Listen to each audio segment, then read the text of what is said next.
আমরা সংক্ষিপ্ত সময়ে পবিত্র কোরআনুল কারীমের অন্যতম একটি সূরা সূরাতুল কাহাফের কতগুলি বিষয় নিয়ে আমরা একটু আলোচনা করব। আমরা সকলেই কম বেশি জানি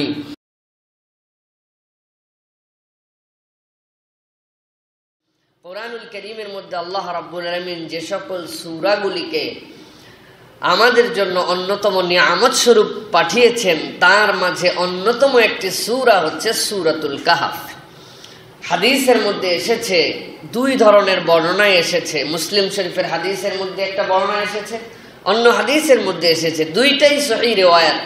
রাসূলুল্লাহ সাল্লাল্লাহু আলাইহি ওয়াসাল্লাম বলছেন, যদি তোমরা দাজ্জালের ফিতনার থেকে বাঁচতে চাও তাহলে তোমরা সূরাতুল কাহাফের প্রথম 10 আয়াত আত্মস্থ করে ফেলো। আবার আরেক হাদিসের মধ্যে আল্লাহ রাসূল সাল্লাল্লাহু আলাইহি ওয়াসাল্লাম বলেছেন, দাজ্জালের ফিতনা থেকে বাঁচতে চাইলে সূরা কাহাফের শেষ 10টি আয়াত আত্মস্থ করো। আবু দাউদের হাদিসের মধ্যে আসছে, রাসূল আরবি সাল্লাল্লাহু আলাইহি ওয়াসাল্লাম বলছেন, তোমরা যদি কেউ দাজ্জালের সাক্ষাৎ পেয়ে যাও সাথে সাথে তোমরা সূরাতুল কাহাফ তেলাওয়াত করতে শুরু করো, আল্লাহ তার ফিতনা থেকে তোমাদের হেফাজত করবে। অপর হাদিসে রাসূলুল্লাহ সাল্লাল্লাহু আলাইহি ওয়াসাল্লাম বলছেন, কেউ যদি জুমার দিনে যেভাবে সূরাতুল কাহাফ অবতীর্ণ হয়েছে সেভাবেই এই কাহাফকে তেলাওয়াত করে তথা পুরা সূরা যদি তেলাওয়াত করে তাহলে এই জুমা থেকে আগামী জুমা পর্যন্ত আল্লাহ তার সাথে একটা নূর দিয়ে দিবেন, যেই নূর দিয়ে সেতে রাস্তা দেখতে পাবে। সুবহানাল্লাহ।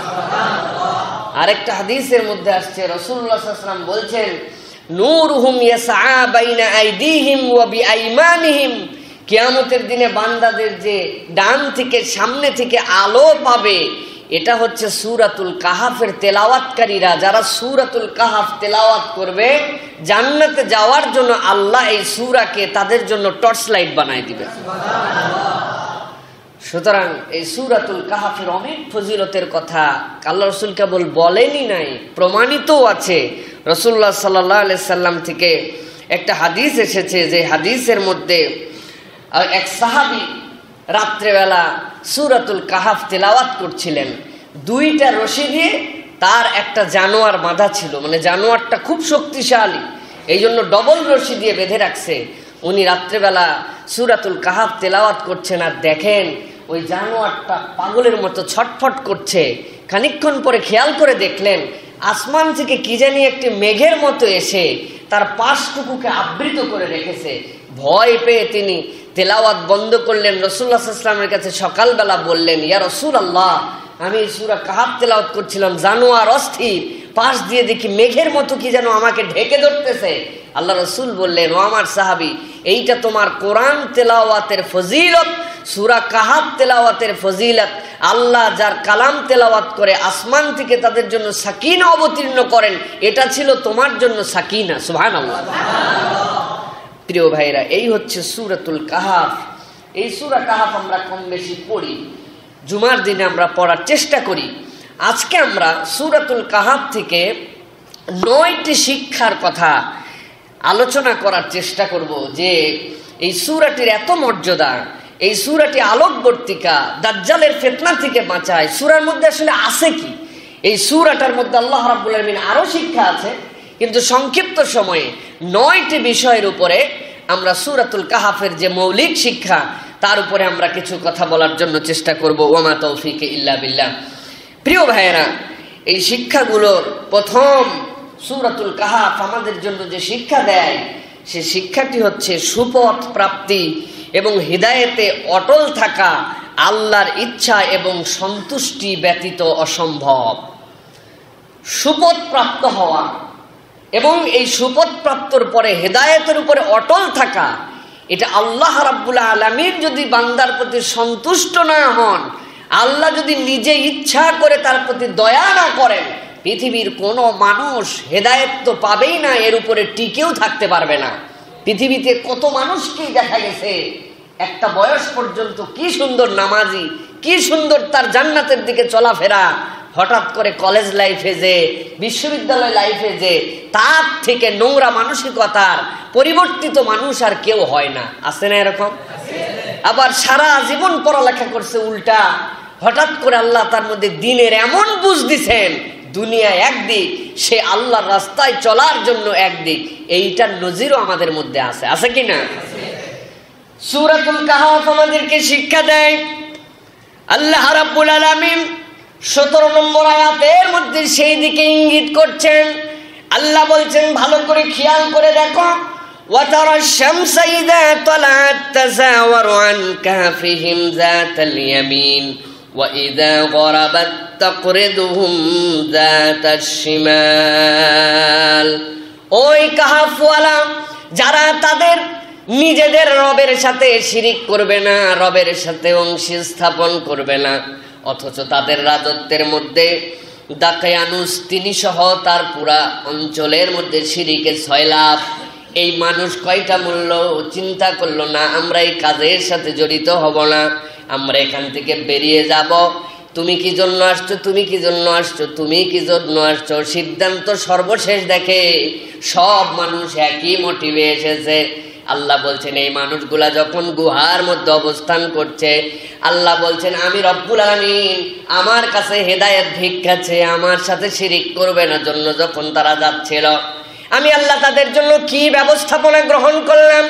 আল্লাহ বলছেন, ওয়াতারাশ শামসা ইযা তালাত, আপনি দেখতে পাবেন যখন তাদের কাছে সূর্যটা উদিত হয়, সূর্য যেই না উদিত হয়ে যায়, উদিত হওয়ার পরে ওই মানুষগুলা গুহাভ্যন্তরে আছে, কিন্তু আল্লাহ বলছেন যখন সূর্য উদিত হয়, ওই উদিত হওয়ার সময় তাদের ডান পাশ দিয়ে অতিক্রম করে চলে যায়। আলো তাদের সরাসরি গায়ের মধ্যে পড়ে না, ভিতরটাকে পরিষ্কার করে দিয়ে অন্যদেরকে দেখায়ও দেয় না। আবার ভিতরে টেম্পারেচার নষ্ট হয়ে যাবে, এমন ঠান্ডা হয়ে যাবে যে তাদের বাসযোগ্য হবে না, এরকমও নয়। ডান পাশ দিয়ে অতিক্রম করে করে সূর্যটা চলে যায়, এমন একটা বিউটিফুল প্লেসে আল্লাহ ওই গুহার মধ্যে তাদেরকে অবস্থান করাচ্ছেন। আল্লাহ বলছেন কেবল এরকমই নয়, আবার যখন সূর্যটা ডুবতে শুরু করে, তাকরিদুহুম যাতাশ শিমাল, আর যখন সূর্যটা ডুবে তখন তাদের বাম পাশ দিয়ে অতিক্রম করে। খুবই সহজ কথা, কিন্তু আল্লাহ বলছেন না, এত সহজ কথা নয়। কেন নয়? তার কারণ জানো নাকি? ওয়াহুম ফি ফাজওয়াতিম মিন, যেই গুহার মধ্যে তারা আছে, এই গুহাটা ছোট্ট একটু গুহা নয়, এটা একটা প্রশস্ত প্রান্তর। খুব বিস্ময়কর ভাবে রব্বুল আমিন তাদেরকে সেখানে অবস্থান করিয়েছেন। ফাজওয়া মানে হচ্ছে প্রান্তর, গুহাকে আল্লাহ প্রান্তরের সাথে তুলনা দিয়েছেন। ভিতরটা অনেক বড়, কিন্তু এমন অভূতপূর্ব একটা গুহায় আল্লাহ তাদেরকে হিদায়াত দেওয়ার মধ্যে ঢুকায় রেখেছেন, যেখানে সরাসরি আলো পড়লে মানুষ দেখে ফেলবে, আবার সূর্যের সাথে সম্পূর্ণ ডিসকানেক্ট হলে তাদের হায়াতের মধ্যে বিরাট সমস্যা হবে। আল্লাহ ডান দিয়েও নিয়ে যান, বিকালবেলা বাম দিয়েও নিয়ে যান, কিন্তু এই প্রশান্ত আত্মাগুলার ঘুমেরও ডিস্টার্ব হয় না, বাহির থেকে কেউ ভিতরে দেখতেও পায় না। সুবহানাল্লাহ। আমার আল্লাহ রাব্বুল আমিন বলছেন, যালিকা মিন আয়াতিল্লাহ। ও দুনিয়ার মানুষ, তোমার কাছে খুব স্বাভাবিক মনে হলেও আমি রব্বুল আমিন বললাম, আমি আল্লাহর যতগুলা নিদর্শন ছিল এর মধ্যে এটা অন্যতম একটা নিদর্শন। এই প্রশস্ত গুহার মধ্যে আরামে তারা থাকে, ডান দিয়ে সূর্য যায়, বাম দিয়ে সূর্য যায়, সরাসরি গায়ে আলো পড়লে পুড়ে যাবে, আবার আলো না পড়লে অস্বস্তিও হবে। আবার এত বড় প্রান্তর, সেই প্রান্তরে আলোর শেডিংটাও বড় কঠিন, কিন্তু আমি আল্লাহ আমার এই বান্দাদের জন্য অ্যারেঞ্জ করে রেখেছিলাম। এটা আমি আল্লাহর অন্যতম একটা নিদর্শন। সুবহানাল্লাহ। এবার রব্বুল আমিন বলছেন, মাইয়াহদিল্লাহু ফাহুয়াল মুহতাদ ওয়া মান ইউদ্লিল ফালান তাজিদ লাহু ওয়ালিয়াম মুরশিদা। আমার আল্লাহ বলছেন, এই এত কথা যে তোমাদের কাছে আগে বললাম, এই বলার কারণ হচ্ছে আমি আল্লাহ যাকে পথ দেখাতে চাই, আমি আল্লাহ যাকে হেদায়েত দিতে চাই, ফাহুয়াল মুহতাদ, কেবলমাত্র সেই হেদায়েত পায়। আর আমি আল্লাহ বললাম, ওয়া মাইয়ুদলিল ফালান তাজিদ লাহু ওয়ালিয়াম মুরশিদা। আর আল্লাহ যদি কাউকে পথ হারা করে দেন, দুনিয়ার কোনো ওলি, দুনিয়ার কোনো মুর্শিদ, দুনিয়ার কোনো মাধ্যম তার জন্য হেদায়েত এনে দিতে পারে না। আল্লাহু আকবার। মুফাসসিররা ব্যাখ্যা করছেন আল্লাহ কেন এখানে বললেন ফালান তাজিদা লাহু ওয়ালিয়াম মুরশিদা। আমার রব্বুল আমিন বলার কারণ, যেই মানুষগুলা ওই দাকিয়ানুস ওই সম্প্রদায় থেকে বেরিয়ে আসছিল, একজনের সামাজিক অবস্থান, একজনের রাজনৈতিক অবস্থান, অর্থনৈতিক অবস্থান এমন ছিল না যে তারা বিরাট বিচক্ষণ ব্যক্তি, সমাজের বিরাট অধিপতি, একজন এরকম ছিল না। অথচ ওই সমাজের মধ্যে প্রভাব প্রতিপত্তি, বুঝ, জ্ঞান, সঠিক রাস্তায় চলার উপযুক্ত তার হাজার হাজার মানুষ ছিল। কিন্তু আল্লাহ এই আল্লাহর পথের সন্ধানী 7 জন যুবককে আল্লাহ রাব্বুল আমিন নিজ দায়িত্বে, নিজ কুদরতে তাদের অন্তরের তামান্নায় হেদায়েত দিয়েছেন। বাকি লক্ষ লক্ষ মানুষ এত সামাজিক সুসংহত অবস্থান, অর্থনৈতিক অবস্থান, পারিপার্শ্বিক অবস্থান সব কিছু তাদের পক্ষে থাকার পরেও আল্লাহর সাথে শিরিক মুক্ত হতে পারে নাই, হেদায়েত পায় নাই। আল্লাহ বলছেন, এই জন্য যাকে আল্লাহ হেদায়েত দিতে চান ওই ব্যক্তিরই কেবল হেদায়েতের রাস্তায় চলা সহজ। সুবহানাল্লাহ। এই আয়াতে কারিমার দ্বারা আমাদের সবসময় একটা জিনিস অন্তরের মধ্যে গেঁথে নিয়ে রাখতে হবে। আজকে আমার সালাত ভালো লাগে, আজকে ইসলামের প্রতি চলতে আমার অনুপ্রেরণা হয়, মন টানে, কিন্তু তার মানে আমি একদম সুপথের উপরেই চলে গেছি, আমার আর কোনো ডেঞ্জারাস জোন নাই, এইটা ভাবার কোনো কারণ নাই। রাসূলুল্লাহ সাল্লাল্লাহু আলাইহি ওয়াসাল্লাম পৃথিবীতে যতগুলি দোয়া রেগুলার করেছেন তার মধ্যে একটা দোয়া রাসূল সাল্লাল্লাহু আলাইহি ওয়াসাল্লাম সবসময় করতেন, আল্লাহুম্মা সাব্বিত কলবি আলা দীনিক, ইয়া মুকাল্লিবাল কুলুব সাব্বিত কলবি আলা দীনিক। হে অন্তরের পরিবর্তনকারী, আপনি আমার অন্তরটাকে দ্বীনের উপরে কায়েম রাখেন। সুবহানাল্লাহ। তার মানে কি, রাসূলুল্লাহ সাল্লাল্লাহু আলাইহি ওয়াসাল্লামের অন্তর কি দ্বীন থেকে বিচ্যুত হওয়ার কোনো চান্স ছিল?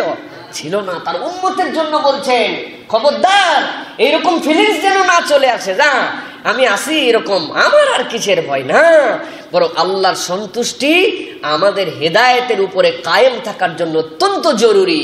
প্রিয় ভাইয়েরা, এই আয়াতে কারিমা আমাদেরকে এই শিক্ষা দিচ্ছে যে যেই বান্দারা দুনিয়ার বুকে আল্লাহ রাব্বুল আলামিনকে অসন্তুষ্ট করে চলছে, তারা দুনিয়ার বুকে যত ধরনের শান্তি পাক, হেদায়েতের শান্তি যদি না পায়, তাহলে প্রকৃত তার সাথে আসলে কিছুই নেই। ঠিক কিনা? কিছু আছে তার সাথে? আর কিছুই নেই তার সাথে। সে আল্লাহকে অসন্তুষ্ট করে চলছে। দুনিয়ার বুকে হয়তো সাময়িকভাবে সে মনে করছে আমি খুব আমোদে আছি, খুব প্রমোদে আছি, খুব ভালো আছি, কিন্তু এইটা আল্লাহ রাব্বুল আলামিন বলছেন দুনিয়ার এইটার মূল্যায়ন আল্লাহর কাছে এক চুলো নাই। বরং দুনিয়ায় যদি আমাদের কিছু কষ্টও হয়, আল্লাহর রাস্তায় চলতে যে যদি মানুষের টিটকারিও শুনতে হয়, আল্লাহ এবং তার রাসূলের আনুগত্য করতে যে আমাকে যদি সমাজ, রাষ্ট্র, বিভিন্ন প্রতিবন্ধকতারও শিকার হতে হয়, কিন্তু বান্দা যদি ডিটারমাইন্ড হয় যে আমি আল্লাহর দিকেই চলবো, আল্লাহ রাব্বুল আলামিন ওই বান্দার জন্য চলার উপযুক্ত তার একটা ব্যবস্থা করে দিবেন। সুবহানাল্লাহ। আল্লাহ রাব্বুল আলামিন কি বলছেন এবার শুনেন, দ্বিতীয় শিক্ষা।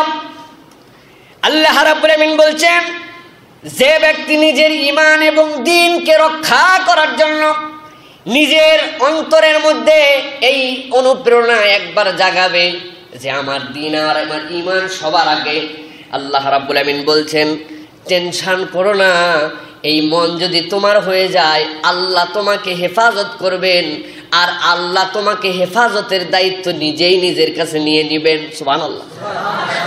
আমার রব্বুল আমিন বলছেন শোনো, আমি তার অভিভাবক হয়ে যাব, দুনিয়ার সব একদিকে, তার কাছে দ্বীন একদিকে, তার দিকে ঈমান একদিকে। সূরা কাহাফ আমাদেরকে সাক্ষ্য দিচ্ছে, আল্লাহ নিজে বলছেন, আল্লাহ বলছেন ওয়া তাহসাবুহুম আইকাযান ওয়া হুম রুকুদ ওয়া নুকাল্লিবুহুম যাতাল ইয়ামিনি ওয়া যাতাশ শিমাল ওয়া কালবুহুম বাসিতুন যিরাআইহি বিল ওয়াসীদ। ভালো করে খেয়াল করেন, অত্যন্ত পরিচিত আয়াত, বহুবার পড়া আয়াত, কিন্তু আল্লাহ রাব্বুল আমিন কি মেসেজ দিচ্ছেন এর মধ্যে? আল্লাহ বলছেন ওয়া তাহসাবুহুম আইকাযান ওয়া হুম রুকুদ। ওদের দিকে যদি তাকান আপনি, ওই মানুষগুলা যারা গুহার মধ্যে আছে, দেখলে মনে হবে সবগুলা জেগে আছে, কিন্তু আল্লাহ বলছেন ওয়া হুম রুকুদ, তারা সবগুলা ঘুমায় আছে। মুফাসসিররা ব্যাখ্যা করছেন এর দুইটা ব্যাখ্যা। একটা ব্যাখ্যা আল্লাহ রাব্বুল আমিন পরবর্তী অংশে বলেছেন, আরেকটা মুফাসসিররা বলছেন ওই মানুষগুলাকে আল্লাহ আশ্চর্য একটা ব্যাপার দিয়েছিলেন, সবগুলা ডব ডব করে তাকায় থাকতো। কিন্তু সবগুলা ঘুমায় আছে। আপনি দেখতেছেন লোকগুলা তাকায়, আল্লাহ বলছেন ওয়াহুম রুকুদ, কিন্তু ঘুমায় গেছে সবগুলা। সুবহানাল্লাহ। মানে কেউ যদি আসে, আসার পরে যদি ঘুমন্ত মানুষ হয়, তার সাথে খারাপ বিহেভিয়ার করা, তার জিনিসপত্র চুরি করা, তাদের ব্যাপারে অন্যদেরকে ডেকে নিয়ে কোনো সিদ্ধান্ত নেওয়া সহজ। কিন্তু আল্লাহ বলছেন আমি রব্বুল আলামিনের দিকে দ্বীনের জন্য, ঈমানের জন্য যেহেতু তারা আসছে, আমি আল্লাহ তাদের জন্য প্রথম আশ্চর্য বানালাম। সবগুলা বড় বড় করে তাকায়া এমন ঘুম ঘুমাইছে খবর নাই। সুবহানাল্লাহ। আল্লাহ বলছেন দ্বিতীয় আশ্চর্য দেখো। দ্বিতীয় আশ্চর্য কি? ওয়ানুকাল্লিবুহুম যাতাল ইয়ামিনি ওয়া যাতাশ শিমাল।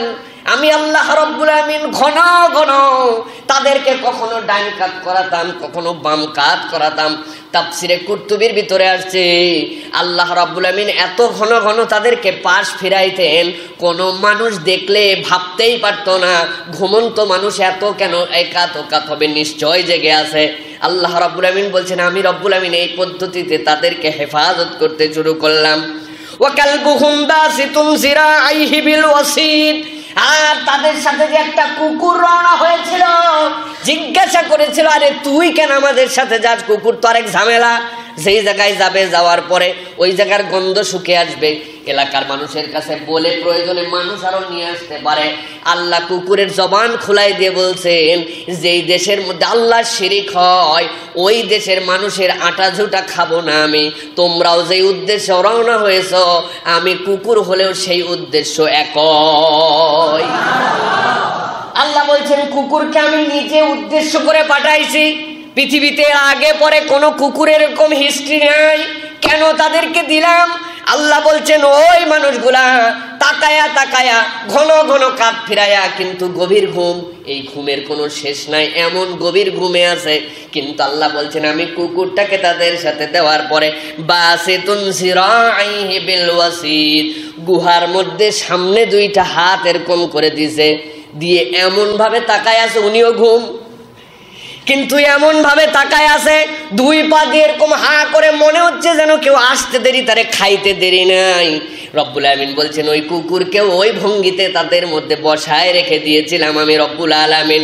অথচ এইগুলা সবগুলা দেখতে পাচ্ছেন ঘুমন্ত, জেগে আছে, কিন্তু একটাও জেগে নাই, প্রত্যেকেই সেখানে গভীর ঘুমে নিমজ্জিত। আমার আল্লাহ রাব্বুল আলামিন বলছেন এত যে তাদের জন্য ব্যবস্থাপনা করলাম, এই মানুষগুলোর জন্য আমি রব্বুল আমিন যে ব্যবস্থাপনা করলাম, এর কারণটা কি? এর কারণ হচ্ছে একটাই, সেই মানুষগুলা আল্লাহ রব্বুল আমিনের কাছে নিজেদেরকে সমর্পণ করে দিয়েছিল, আল্লাহর দ্বীনকে সবচেয়ে বেশি ভালোবেসেছিল, আল্লাহর সাথে শিরিক করাকে সবচেয়ে বেশি ঘৃণা করেছিল। আল্লাহ রাব্বুল আলামিন বলছেন এবার তাদের ব্যাপারে আরো কিছু কথা। লাউ ইত্তালা'তা আলাইহিম লাওয়াল্লাইতা মিনহুম ফিরারা ওয়া লামুলিতা মিনহুম রু'বা। আল্লাহ রাসূল সাল্লাল্লাহু আলাইহি ওয়াসাল্লামকে আল্লাহ বলছেন ওদেরকে আল্লাহ রাব্বুল আমিন যেভাবে হেফাজত করছিলেন, খুব কঠিন কথা আছে, দুইটা শব্দ, একটা হচ্ছে ফিরারা ওয়া লামুলিতা মিনহুম রু'বা, এটা 18 নম্বর আয়াত। আল্লাহ বলছেন ওই যে তাকায় তাকায় ঘুমাচ্ছে, ঘন ঘন খালি কাজ চেঞ্জ করে, কুকুরটার সামনে এমন ভাবে বসে আছে, আল্লাহ বলছেন যদি যদি আপনি তাদেরকে দেখতেন একবার যে আচ্ছা ভিতরে কি ঘটনাটা কি, ওষখোষ শব্দ হয়, দেখি তো ভিতরে কি আছে, আপনি যদি ঢুকতেন আতঙ্কে ভয়ে আপনার অন্তরের মধ্যে এমন ভয় হতো আপনি ফেরার, আপনি দৌড়ে পালায়ে যেতেন। আল্লাহু আকবার। এটার মানে কি? আল্লাহ এটা না বললেও পারতেন, তাদেরকে চোখ খুলায় ঘুমাইছেন, তাদের জন্য কুকুরকে পাহারা দেওয়াইছেন, শেষ। কিন্তু আল্লাহ রাব্বুল আমিন বুঝাচ্ছেন এর দ্বারা আল্লাহর জন্য যারা, দ্বীনের জন্য যারা নিজেদের অবস্থানকে সুসংহত করবে, পৃথিবীর যত বাতিল আছে, যত কাফের আছে, যত ইসলাম বিদ্বেষী আছে, আপনি দ্বীনকে যদি ভালোবাসেন আপনার কিচ্ছু লাগবে না, ভয়ে আতঙ্কে তারা আপনার থেকে পালাবে, ঠিক কি না? আপনার ঈমানকে মজবুত করতে হবে। আল্লাহ এটাই বুঝাচ্ছেন ফিরারা ওয়ালা মুলিতা মিনহুম রুবা। ওদের কাছে কোনো অস্ত্র আছে? কোনো কিছু আছে? তীর বর্ষা নিয়ে বসে আছে? আরে শুয়ে আছে, সবগুলা শুয়ে আছে, খালি তাকায় শুয়ে আছে। এইটুকুই এমন ভীত সন্ত্রস্ত। আল্লাহ রসুলকে আল্লাহ বলছেন, আপনি মুহাম্মদ মুস্তাফা সাল্লাল্লাহু আলাইহি ওয়াসাল্লাম যদি ওদেরকে দেখতেন, ওদেরকে দেখেই আপনার অন্তরের মধ্যে ভয় লেগে যেত। আপনি বলতেন এদের সাথে আলাপ আলোচনা, বুদ্ধি পরামর্শ, কেন পালালি জিজ্ঞাসা, এইগুলো তো দূরের কথা, চেহারা দেখে ওখান থেকে ভয়ে পালাতেন আপনি। আল্লাহু আকবার। কারণ কি? কারণ কেবল দ্বীনকে ভালোবেসেছে, ঈমানকে মজবুত করেছে। যুগে যুগে এটা প্রমাণ হয়েছে, মুসলমানরা তলবারির জোরে, ক্ষমতার জোরে, সংখ্যাধিক্যের জোরে কোথাও বিজয়ী হয় নাই। ঈমানের জোরে মুসলমানরা পুরো পৃথিবীতে বিজয়ী হয়েছে, ঠিক কি না? এটাই হচ্ছে ঈমানের শক্তি। আরো কি ভাইয়ে বলা লাগবে, না আপনাদের সামনে প্রমাণ দেখতে পাচ্ছেন? আর ভাইয়ে বললাম না। এখন প্রিয় ভাইয়েরা, আল্লাহ রাব্বুল আলামিন এরপরে 3 নম্বর শিক্ষা আমাদের জন্য যেটা দিচ্ছেন, আল্লাহ রাব্বুল আলামিন বুঝাচ্ছেন, যদি তোমরা প্রথমটা কি হেদায়েতের উপরে থাকতে চাও, আল্লাহ রাব্বুল আলামিনের তোমাদের থেকে সন্তুষ্টি নিতে হবে। 2 নম্বর, তুমি যদি ঈমান এবং দ্বীনের জন্য তোমাকে স্যাক্রিফাইস করে দাও, যে এই দুটা আগে, তাহলে আল্লাহ রাব্বুল আলামিন তোমার জিম্মাদার হবে। আর ওই দুটা নিয়ামত যদি তুমি পেতে চাও, আল্লাহ রাব্বুল আলামিন বলছেন, তাহলে আল্লাহর হেদায়েতে অবিচল এবং আল্লাহর হেফাজতে থাকতে হলে হালাল খেতে হবে, হারামকে বর্জন করতে হবে। এই সূরা 3 নম্বর শিক্ষা, সূরা কাহাফ। এই সূরা কাহাফ এমনি এমনি এত গুরুত্বপূর্ণ শিক্ষা নয়। 3 নম্বর আল্লাহ রাব্বুল আলামিন কি বলছেন? আল্লাহ রাব্বুল আলামিন বলছেন, ফাবাসু আহাদাকুম বিওয়ারিকিকুম হাযিহি ইলাল মাদিনাতি ফালিয়ানজুর আইয়ুহা আসকা তুআমান ফালিয়াতিকুম বিরিজকিম মিনহু ওয়ালিয়াতালাত্তাফ ওয়ালা ইউশইরান্না বিকুম আহাদা। আমার রব্বুল আমিন তাদেরকে যখন ঘুম থেকে জাগ্রত করালেন, জিজ্ঞাসা করছে একজন আরেকজন কারে, মনে হয়তো ঘুমায় গেছিলাম, কতক্ষণ ঘুমিয়েছিলাম? কেউ বলে ইয়াউম আও বাদা ইয়াউম, আরে একদিন হতে পারে, দিনের কিছু অংশও হতে পারে। কারণ যখন ঘুমাইছিল তখন সূর্য ডোবা ডোবা মধ্যাকাশে অথবা শুরুর দিকে ছিল, এখন দেখতেছে কেবল সূর্য আবার সেই রকম অবস্থায় আছে, কনফিউজ। কেউ বলে একদিন, কেউ বলে বাদা ইয়াউম, অথবা দিনের কত অংশ। আল্লাহ বলেন, না না, 1 বছর একদিন একদিন নয়, বরং রব্বুল আমিন তোমাদেরকে একাধারে 309 বছর ঘুমায় রেখেছে। 300 বলেছেন আল্লাহ, তারপরে আলাদা করে আবার 9 বলেছেন। ব্যাখ্যা করেছেন অনেক মুফাসসির, আরবিতে চন্দ্র বছর আর সূর্য বছর যেই হিসাবকেই তুমি নাও, যদি চন্দ্র বছরকে নাও তাহলে সেইটা সূর্য বছরের জন্য 309 বছর হবে, আর চন্দ্রের জন্য 300 বছর হবে। কোন মুফাসসির বলছেন না, এই ওয়াদার আল্লাহ পুরাটাই ওয়াকফ করে। মূলত আল্লাহ কোরআনে যেহেতু সব জায়গায় চাঁদের বছরের কথা বলেছেন, অথবা ওই মানুষগুলাকে 309 বছরই রব্বুল আমিন শোয়ায় রেখেছিলেন। আল্লাহ বলছেন, জানো না তোমরা, তাদের জানানো দরকার নাই, কিন্তু উঠার পরে পরামর্শ করতে শুরু করলো। খেয়াল করেন, তারা পালায়ে যাচ্ছে, তাদের পিছনে বিপদ আর বিপদ। যদি জানতে পারে এই পরিবারের লোকজন নাই, কি জন্য নাই? আমরা নাকি আল্লাহদ্রোহী, আমরা নাকি খোদাদ্রোহী, আমাদেরকে খোদাদ্রোহী বানায় আমাদের এলাকার থেকে পালাচ্ছে, কত বড় বিপদের কথা। এরকম বিপদে যদি কেউ পড়ে, খিদা যদি লাগে, বলে আরে সামনে যা পাই সেখান থেকে কিছু নিয়ে চলে আসবি, আরে খাই, এখন জান বাঁচানো ফরজ। কিন্তু আল্লাহ রাব্বুল আমিন শিক্ষা দিচ্ছেন, ভালো করে খেয়াল করেন। আল্লাহ বলছেন তাদের কনসেপ্টটা কি, ওই রকম বিপদের সময়েও ঘুমের থেকে ওঠার পরে ক্ষুধা লেগেছে, তখনও তারা হালাল হারামের চিন্তা করছে। এমনি এমনি আল্লাহর দয়া পায় নাই, এমনি এমনি আল্লাহর অনুগ্রহ পায় নাই। আল্লাহ বলছেন, ফাবাসু আহাদাকুম বিওয়ারিকিকুম হাযিহি, এই যে মুদ্রাগুলা নিয়ে যাও একজন। এর মধ্যে আরো একটা শিক্ষা আছে বলি। আল্লাহ রাব্বুল আমিন বলছেন, ওয়ারিকুম হাযিহি, নিয়ে যাও এই মুদ্রাগুলো ইলাল মাদিনাতি, ওই শহরের মধ্যে যেখানে দোকানপাট আছে। ফালিয়ানজুর আইয়ুহা আসকা তুআমা, যাওয়ার পরে দেখবে সবচেয়ে পবিত্র, হারাম বিমুক্ত, এরকম সুন্দর পরিচ্ছন্ন খাবার যেটা, সেই খাবারটা কিনে নিয়ে আসো। তাসকিয়ায়ে নফস, শুনছেন এই শব্দ? কোরআনুল কারীমের মধ্যে আল্লাহ রসুল প্রেরণের যে 4টা কারণের কথা বহু জায়গায় বলেছেন, যে আল্লাহ কেন রসুল প্রেরণ করেন, ইয়াতলুনা আলাইহিম আয়াতিহি ওয়া ইউযাক্কিহিম ওয়া ইউআল্লিমুহুমুল কিতাব ওয়াল হিকমা। ওই যে ইউযাক্কিহিম, তাদেরকে পরিশুদ্ধ করা। আল্লাহ রাব্বুল আলামিন বলছেন আইয়ুহা আজকা তাআমান, তোমার অন্তর তো ততক্ষণ বিশুদ্ধ হবে না যতক্ষণ না তুমি হালাল রিজিক উপার্জন করবে এবং হালাল না খাবে। আল্লাহ এই জন্য শিক্ষা দিচ্ছেন, খালি এমনি এমনি আল্লাহ কোরআনে কোনো শব্দ দিয়ে দেন নাই। ওই মানুষগুলোর মেন্টালিটি দেখেন, তারা বলছে যাবে তো যাবে, সামনে যা পাবে বাবা টপ করে নিয়ে চলে আসো না। তুমি যাবে, যাওয়ার পরে সেখান থেকে আইয়ুহা আজকা তাআমান, আল্লাহ যেই সকল খাদ্য খাওয়ার অনুমতি দিয়েছেন এরকম বিশুদ্ধ খাবার দেখে নিয়ে আসবে। খাবার খুবই বিশুদ্ধ, এর উপর কোনো টেস্টি খাবার হয় না, কিন্তু এই খাবারের অল্প একটু অংশের মধ্যে এমন জিনিস দেয়, ইউরোপ আমেরিকা পর্যন্ত আমরা শুনেছি, বলে হুজুর আমরা তো ফিশ ফ্রাই করি, কিন্তু এই ফিশ ফ্রাইয়ের মধ্যে শুয়োরের চর্বি দিতে হয়, তাহলে টেস্ট হয়। এখন খাবার তো মাছ হালাল, কিন্তু শুয়োরের চর্বি কি হালাল? গায়ে সাবান মাখেন আপনি, সাবান কি জন্য দেন? শরীরের নাপাকি দূর করার জন্য, কিন্তু এই সাবানের মধ্যে যদি শুয়োরের চর্বি থাকে তাহলে ওই সাবান দিয়ে শরীর কি পাক হবে না আর অপাক হবে? এই জন্য আল্লাহ রাব্বুল আলামিন বলছেন আইয়ুহা আজকা তাআমান, যে বিশুদ্ধ খাবার, যেটা হালাল খাবার, এরকম জিনিস সেখান থেকে নিয়ে আসবে। ফালিয়াতিকুম বিরিজকিন মিনহু ওয়ালিয়াতালাত্তাফ ওয়ালা ইউশরিন্না বিকুম আহাদা। তবে হ্যাঁ, এই হালাল খাবার নিতে যে তোমরা খুব সাবধানে যাবে, আমাদেরকে যেন কেউ চিনে না ফেলে, কোথায় আছি আমরা এটাও যেন বুঝতে না পারে, টের জানি না পাই, এরকম সাবধানতা অবলম্বন করে যাবে।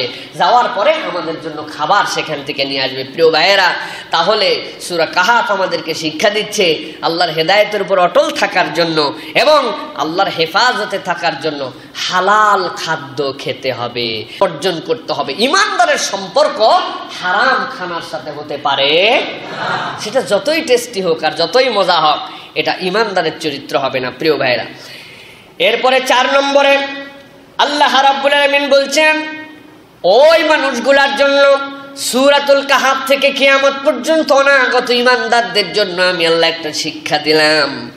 দুনিয়ার জন্য নয়, বরং দ্বীনের জন্য তোমরা হিজরত করতে পারো। নিজের জন্মভূমি আবাসভূমিকে প্রয়োজনে ছেড়ে দিতে হতে পারে, তুমি চলে যেতে পারো। আর দ্বিতীয়ত, যদি এমন বিপদসংকুল পরিবেশ হয় যেই জায়গায় তোমার ঈমানকে প্রকাশ করে দিলে তোমাকে কঠিন বিপদের মুখোমুখি হতে পারে, সেই সময় প্রয়োজনের কারণে ঈমানকে তুমি গোপন রাখতে পারো। কিন্তু আমরা উল্টাটা এখন দেখতে পাই, দুনিয়ার বৈষয়িক উপার্জনের জন্য, দুনিয়ার বৈষয়িক লাভের জন্য এমন এমন দেশের মধ্যে আমরা সফর করতেছি, এমন এমন দেশের মাইগ্রেন্ট হয়ে যাচ্ছি, এমন এমন দেশের নাগরিকত্ব পাওয়ার জন্য আমরা লালায়িত, যেখানে যাওয়ার পরে ঈমান ইসলাম আপনার টিকে থাকা কঠিন হবে।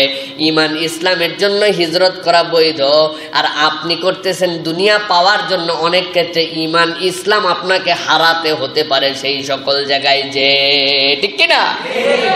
বলতে সহজ, অনেকের মনে ব্যথাও লাগতে পারে।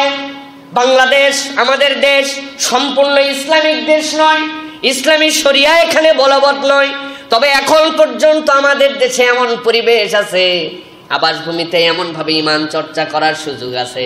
এমন জায়গায় আপনি যাবেন, আপনার ছেলে মেয়ে এখনো এই জায়গাতে যেই সকল অপরাধ করার সাহসও করবে না, এমন এমন দেশ আছে সেইখানে যাওয়ার পরে বয়সটা যদি কেবলমাত্র 18 হয়ে যায়, বাপ মা চাইলেও তারে বকতে পারবে না, বকতে দেরি টেলিফোন দিয়ে শুধু পুলিশে ফোন করে দিবে। আপনার সন্তানরে বকার অপরাধে 3 দিন কমসে কম হাজতে থেকে আসা লাগবে। এই নামাজ পড়িস নাই কেন, ফজরের সময় উঠিস নাই কেন, এক থাপ্পড় দিয়ে ঠিক করে দেব, নামাজ পড়া এক্ষুনি। এই কথা বলার সাথে সাথে ফোন তুলে টেলিফোনে দিছে। আমার ঘুমের ব্যাঘাত করে আমার প্যারেন্টস সকালবেলা আমাকে ডাকে, আমার রাত্রে ঘুম হয় না, জোর করে আমাকে ধর্ম পালনে বাধ্য করতেছে। কমসে কম 15 দিন ডিটেনশনে নিয়ে আপনারে জেলের মধ্যে ধরে রেখে দিবে। আমি নিজের সন্তানের উন্নতির জন্য, নিজের সন্তানের কল্যাণের জন্য ইউরোপ আমেরিকার এরকম দেশে যাওয়ার জন্য খুশি রাজি, ঠিক কিনা? ও বাবা, যারা ঠিক বলছিস তাদেরকেই কালকে ভিসা দিলে সব দৌড় লাগাবে। আমার রব্বুল আলামিন বলছেন দুনিয়ার জন্য নয়, বরং দ্বীনের জন্য যদি হয় হিজরত তুমি করতে পারো, যেখানে যাওয়ার পরে তোমার দ্বীন হেফাজত হবে, তোমার ইসলাম হেফাজত হবে, তোমাকে আল্লাহ রাব্বুল আমিন সেই পারমিশন দিয়েছেন। অথবা এরকম বিপদে পড়েছো যেই জায়গাতে তোমার ঈমানকে গোপনে রাখতে হয়, এটা আল্লাহ জায়েজ করেছেন। আল্লাহ বলছেন ওয়া ইয ইতাযালতুমুহুম ওয়া মা ইয়াবুদুনা ইল্লাল্লাহ فأووا إلى الكهف ينشر لكم ربكم من رحمته ويهيئ لكم من أمركم مرفقا। আমার আল্লাহ রাব্বুল আমিন বলছেন যেখানে আল্লাহ ছাড়া কারো ইবাদত করা হবে না, তোমার মনের তামান্না যদি এরকম হয় কিন্তু বিপদ সংকুল এমন পরিবেশ আছে, সেই জায়গাতে তুমি তোমার ঈমানকে গোপন রাখতে পারো। আর আল্লাহ বলছেন ওয়ায়ানশুর লাকুম রাব্বুকুম মির রাহমাতিহি, আর আল্লাহ রাব্বুল আমিন তোমার জন্য প্রশস্ত করে দিবেন, তোমার রহমত, রবের রহমত তোমার উপর প্রশস্ত হয়ে যাবে। ওয়া ইউহাইয়ি লাকুম মিন আমরিকুম মিরফাকা, আর আল্লাহ যখন তোমার প্রতি রহমত দিয়ে প্রশস্ত করে দিবেন, তোমার কাজগুলোকে আল্লাহ রাব্বুল আমিন ফলপ্রসূ বানায় দিবেন। এই ফলপ্রসূ বানানোর মানে কি? মিরফাকা মানে তুমি ঈমানকে হেফাজতের জন্য যখন যেদিকে যেতে শুরু করবে, তোমার পথের যে বিপদ, তোমার সেখানে যাওয়ার পরে যত ধরনের প্রতিবন্ধকতা, আল্লাহর দিকে চলার নিমিত্তে তোমার চলা যেহেতু, আমি আল্লাহ রাব্বুল আমিন তোমার জন্য যেখানে যেভাবে যাবে সেখানেই তোমার কাজের ব্যবস্থা আমি আল্লাহ করে দিব। সুবহানাল্লাহ। আল্লাহর জন্য আমাদের চলা, আল্লাহর জন্য আমাদের এই হিজরত, এটা তো এমনি হিজরতের যে হাদিস আছে সেখান থেকে রাসূলুল্লাহ সাল্লাল্লাহু আলাইহি সাল্লাম থেকে প্রমাণিত আছে, কেউ যদি আল্লাহ এবং তার রাসূলের জন্য হিজরত করে তাহলে সেটা আল্লাহ এবং তার রাসূলের জন্য পাবে। আর কেউ যদি কোনো মেয়ের জন্য যদি হিজরত করে, সেটা তো বুখারীর হাদিসের মধ্যে আসছে, তাহলে তার জন্য তাই পরিণাম। এই জন্য প্রিয় ভাইয়েরা, আমাদেরকে সবসময় প্রায়োরিটি নম্বর 1, সবচেয়ে বড় আমাদের ফার্স্ট প্রায়োরিটি থাকবে আমাদের যে ঈমান। আমি কোথায় গেলে আমার ঈমানের জন্য কল্যাণ হয়, কোন বন্ধুর সাথে মিশলে আমার ঈমানের জন্য ভালো হয়, এটাও একটা হিজরত আপনার জন্য। আপনি খারাপ মানুষজনের সাথে মিশেন, এমন বখাটে এমন ধরনের লোকজনের সাথে মিশেন যাদের সাথে মিশলে 3 জন বিড়ি খায়, আরেকজন বলে আরে এক টান দে না, এই জায়গায় তো কেউ নাই। এরকম বন্ধুর খপ্পরে পড়ে এক টান দেওয়া লাগে, এক পেট খাওয়া লাগে, আসরের নামাজের সময় আপনাকে নামাজ না পড়ে অন্যদিকে নিয়ে যাওয়া লাগে। আপনি বলছেন এই সকল বন্ধু, এই সকল কিছুর থেকে আমি দিনের দিকে হিজরত করলাম, তোমাদের সাথে আমার কোনো সম্পর্কও নাই, তোমাদের সাথে আমি মিশিও না। আল্লাহ বলছেন তুমি যদি একবার সত্য সিদ্ধান্ত নিয়ে ঈমানের দিকে হাঁটতে পারো, ওয়া ইউহাইয়ি লাকুম মিন আমরিকুম মিরফাকা, আল্লাহ তোমার এই সিদ্ধান্তে বরকত দিয়ে তোমাদের কাজগুলোকে ফলপ্রসূ করে দিবেন। সুবহানাল্লাহ। তুমি মনে করছো এই বেনামাজির সাথে না মিশলে তোমার দোকান চলবে না, তোমার দুনিয়ার বুকে ইজ্জত থাকবে না, এইরকম বদমাইশ লোকের সাথে সম্পর্ক না থাকলে তোমার ভুল সিদ্ধান্ত, তুমি ওখান থেকে দিনের জন্য সরে আসো, আমি আল্লাহ তোমার বাকি কাজ ফলপ্রসূ বানাই দেবো। সুবহানাল্লাহ। সূরা কাহাফ খালি হরমর করে পড়ে চলে যাচ্ছি আমরা একদম খালি আলো পাওয়ার জন্য, কিন্তু আলোর ভিতরে যে কি আলো, কোথার থেকে যে আলো আসবে, এই শিক্ষা নিয়ে না আপনারে পড়তে হবে প্রিয় ভাইয়েরা।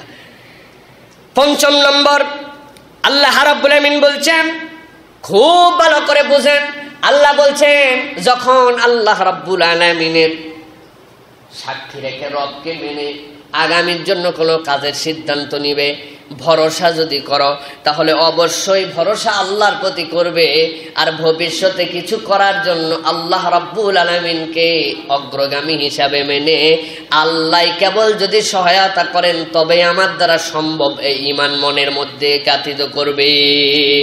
আল্লাহ রাব্বুল আমিন বলছেন ওয়ালা তাকুলান্না লিশাইইন ইন্নী ফাইলুল যালিকা গাদা ইল্লা আইয়াশা আল্লাহ, খবরদার আগামীকালকে আমি কাজ করে ফেলবো এরকম করে ভরভর করে বলে ফেলো না, বরং যদি ভবিষ্যতে কিছু বলতে চাও তাহলে সেই কথার সাথে যুক্ত করে দেবে যদি আল্লাহ চান তাহলে আগামীতে আমি এই কাজ করব। এটা অন্যতম বড় একটা শিক্ষা। এই শিক্ষা আল্লাহ রাব্বুল আলামিন হাতে কলমে রাসূলুল্লাহ সাল্লাল্লাহু আলাইহি ওয়াসাল্লামকে দিয়ে দেওয়াইছেন। শুধু না, রাসূল সাল্লাল্লাহু আলাইহি ওয়াসাল্লামকে এমন শিক্ষা দিয়েছেন 15 দিন ওহী বন্ধ ছিল। এমন শিক্ষা রাসূলুল্লাহ সাল্লাল্লাহু আলাইহি ওয়াসাল্লামের কাছে ইহুদিরা আসলো। ইহুদিরা আসার পরে রাসূল সাল্লাল্লাহু আলাইহি ওয়াসাল্লামের কাছে 3টা প্রশ্ন করলো, মুহাম্মদ তুমি আমাদের এই 3টা প্রশ্নের উত্তর দাও। 1 নম্বর কি বলে, আত্মার স্বরূপ কি আমাদেরকে বুঝাইতে হবে। 2 নম্বরে আসহাবে কাহাফ গুহাবাসীর খবর তোমার কাছে কি আছে আমাদেরকে জানাতে হবে। আর ৩ নম্বরে আমাদেরকে জানাবে জুলকারনাইন কে এবং তার বিষয় তুমি কি জানো। রাসূলুল্লাহ সাল্লাল্লাহু আলাইহি ওয়াসাল্লাম বললেন আগামীকালকে আইসো, বলে দিব। রাসূলুল্লাহ সাল্লাল্লাহু আলাইহি ওয়াসাল্লাম তো আশা করছেন আগামীকালকে আমার প্রতি ওহী আল্লাহর পক্ষ থেকে আসবে, তারপরে জানাই দিব। আত্মার স্বরূপ কি, জুলকারনাইন কে, আর কাহাববাসী সম্পর্কে কি জানো। রাসূল সাল্লাল্লাহু আলাইহি ওয়াসাল্লাম এইগুলো বিষয় কিছুই জানেন না, কিন্তু আল্লাহ রাসূল সাল্লাল্লাহু আলাইহি ওয়াসাল্লাম বলেন আগামীকালকে আসো, আমি জানাই দেব। 1 দিন 2 দিন নয়, 15 দিন রাসূলুল্লাহ সাল্লাল্লাহু আলাইহি ওয়াসাল্লামের প্রতি কোনো ওহী আসে না। ইহুদিরা তো একদম বাকবাকম সব শেষ। নবী নবী বলো, কোথায় এইগুলো জানলে? রাসূল সাল্লাল্লাহু আলাইহি ওয়াসাল্লামও দুশ্চিন্তায় পেরেশান, জিবরাইল আসেন না আল্লাহর পক্ষ থেকে, আমার জানার আগে তো আল্লাহ তাদের আমাকে জানায় দেন এইটা ব্যাপার কি। আল্লাহ রাব্বুল আমিন আয়াতে কারিমা নাযিল করলেন ওয়াযকুর রাব্বাকা ইযা নাসিতা ওয়া কুল আসা আন ইয়াহদিয়ানি রাব্বি লিআকরাবা মিন হাযা রাশাদা। দুইটা আল্লাহ রাব্বুল আমিন এই ষষ্ঠ শিক্ষার মধ্যে দিয়েছেন। 1 নম্বর হচ্ছে বান্দা যখন ভবিষ্যতে কিছু করবে এরকম সিদ্ধান্ত নিবে ইনশাআল্লাহ, এই শব্দটার ব্যবহার ইমানদারের ঠোঁটের আগে থাকবে।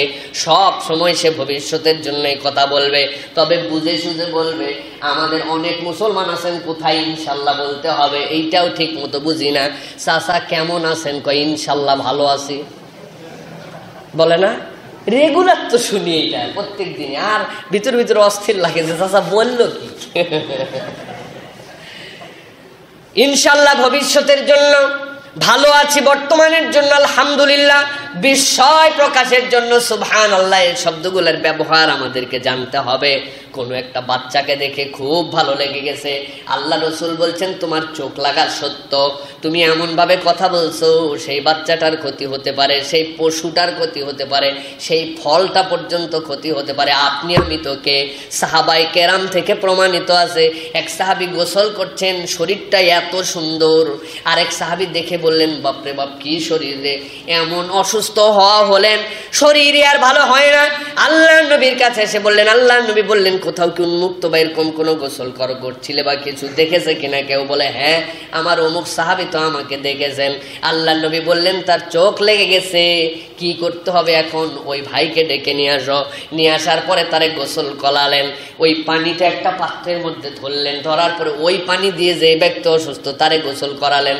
এখন আপনি আমাদের দেশে যদি কারো এরকম অসুখ হয় আর ডাইকে বলেন গোসল কর, হ্যাঁ বদমাইশ, আমার চেনো না তুমি, না আমার চোখ লাগছে, আমার মতো ইমানদার মুসলমান দুনিয়ায় নেই একটা, বা তুমি আমার এরকম দোষ দিচ্ছ।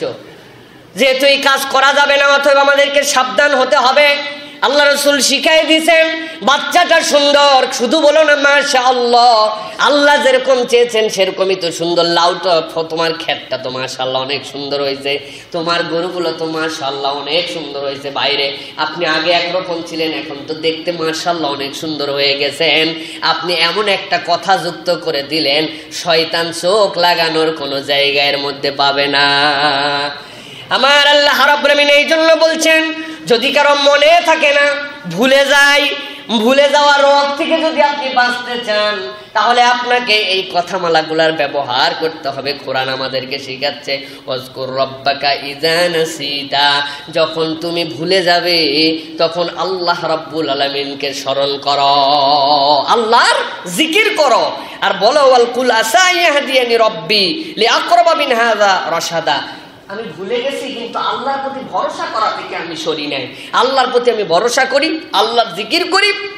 আল্লাহ বলছেন ভুলে গেছিস তাই কি, দেওয়ার মালিক তো আমি আল্লাহ, আগের বার ভুলে গেছিস জন্য কিছু হারাইছিস, কিন্তু এর থেকে এত উত্তম কিছু দিব যেই দেওয়াতে আল্লাহ রাব্বুল আমিন তোকে পথ দেখাই দিবেন। সুবহানাল্লাহ, পথ দেখাই দিবেন। দেখেন এই আয়াতে কারিমা কেন আসলো? এই আয়াতে কারিমা রাসূলুল্লাহ সাল্লাল্লাহু আলাইহি ওয়াসাল্লাম 3টা প্রশ্নের বললেন পরের দিন উত্তর দিবেন, কিন্তু দিতে পারলেন না, আয়াত আসে নাই। আল্লাহ রাব্বুল আলামিন 15 দিন অপেক্ষা করালেন, কিন্তু 15 দিন অপেক্ষা করানোর পরে কেবল এই 3 বিষয়ের উত্তরই এই সূরার মধ্যে দেন নাই। আল্লাহ শিক্ষা দিয়েছেন তো দিয়েছেন, সাথে সাথে এই সূরাকে আল্লাহ রাব্বুল আলামিন জান্নাতে যাওয়ার আলো বানায় দিয়েছেন। পরের দিন দিলে হয়তো এই তিনটার উত্তর দিতেন, কিন্তু আল্লাহ অপেক্ষা করাইছেন, শিক্ষা দিছেন, দেওয়ার পরে এমন নিয়ামত দিছেন যে এই নিয়ামতে উম্মতে মুহাম্মদী উদ্ভাসিত হয়ে গেছে। সুবহানাল্লাহ। আল্লাহ এই জন্য বলছেন যদি মনে থাকে না, ভুলে যায়, অন্তরের রোগের সমাধানের নাম আল্লাহর জিকির। কে? জিকির তিন ধরনের, খুব ভালো করে মনে রাখবেন।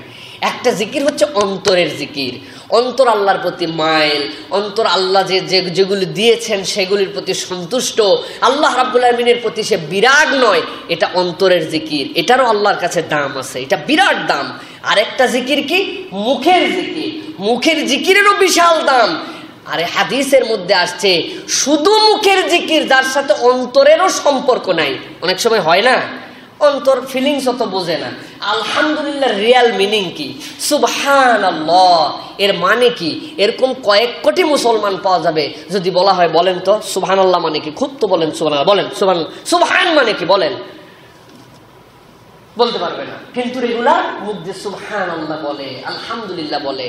রাসূলুল্লাহ সাল্লাল্লাহু আলাইহি ওয়াসাল্লাম থেকে বুখারীর হাদিসের মধ্যে আসছে কারো অন্তরের সাথে সম্পর্ক নেই, তারপরেও মুখেও যদি আল্লাহর জিকির করে, আল্লাহ তারপরেও ওই বান্দার অবিশ্বাস্য মর্যাদা বাড়ায় দেন। এটা আল্লাহর জিকিরের খালি মুখে দান। তাহলে গ্রেড নাম্বার 1 অন্তরের জিকির, ফিলিংস, অন্তরে মুখ দিয়ে কিছু বলে না কিন্তু আল্লাহর প্রতি বিনয়ী, এটাও আল্লাহর জিকির। 2 নম্বর মুখ দিয়ে আল্লাহর জিকির করে, এটারও আল্লাহর কাছে দাম আছে। আর 3 নম্বরে সর্বোত্তম অন্তরে ফিল করে যে আল্লাহু আকবার, আল্লাহ আমার যে নিয়ামত দিয়েছেন, আল্লাহ আমাকে যে ভালো রেখেছেন, আল্লাহ আমাকে যে ইমানের দৌলত দান করেছেন। আরে পৃথিবীর টাকা পয়সা কি হবে 60-70 বছরে, আমি যদি ভিক্ষুক হয়েও ইমান নিয়ে মরতে পারি, সুবহানাল্লাহ আমার আল্লাহই সবচেয়ে পবিত্র, আল্লাহু আকবার আমার রবই সবচেয়ে মহান, এটা বুঝেও বলে, অন্তরে অনুভূতি আছে, মুখ দিয়েও প্রকাশ করে। আল্লাহর কাছে দুনিয়ার সর্বশ্রেষ্ঠ বান্দা হচ্ছে সে, সুবহানাল্লাহ। তার থেকে দামি বান্দা আল্লাহর কাছে নেই। যেগুলো বলছি এগুলো সহিহ হাদিসের রিওয়ায়াতের মধ্যে আসছে প্রিয় ভাইরা। সুতরাং আমরা যারা এই যে ভুলে যাই, মনে থাকে না, নানান ধরনের আমাদের বিভিন্ন ধরনের সমস্যা, এই সমস্যার থেকে বাঁচার জন্য আল্লাহর জাকের বান্দা হতে হবে। আল্লাহ রাব্বুল আলামিন রাসূল সাল্লাল্লাহু আলাইহি ওয়াসাল্লাম যে সকল জিকির ঠোঁটে জপতে বলেছেন, সুবহানাল্লাহ, আলহামদুলিল্লাহ, আল্লাহু আকবার, লা ইলাহা ইল্লাল্লাহ, তাকবীর, তাহমিদ, তাহলিল, এইগুলো আমাদের জন্য রেগুলার ঠোঁটে আমাদের জপ রাখতে হবে, অন্তরে বিশ্বাস রাখতে হবে। আল্লাহ রাব্বুল আলামিন বান্দাদেরকে মর্যাদা বৃদ্ধি করে দিবেন, সুবহানাল্লাহ বিহামদিহি। প্রিয় ভাইয়েরা, এই গেল হচ্ছে আমাদের জন্য 6 নম্বর। এরপরে 7 নম্বর আল্লাহ রাব্বুল আলামিন এই সূরার ছোট্ট একটু বিষয় দিয়ে বুঝাচ্ছেন। আরে দুনিয়ার মানুষ, তোমরা মনে করো আল্লাহর কাছে কিয়ামতের দিন কিভাবে পুনরুত্থিত হবে, কবে মরছে আমার দাদার দাদার দাদা, আর এইগুলা কিয়ামতের দিনে কেমনে উঠবে।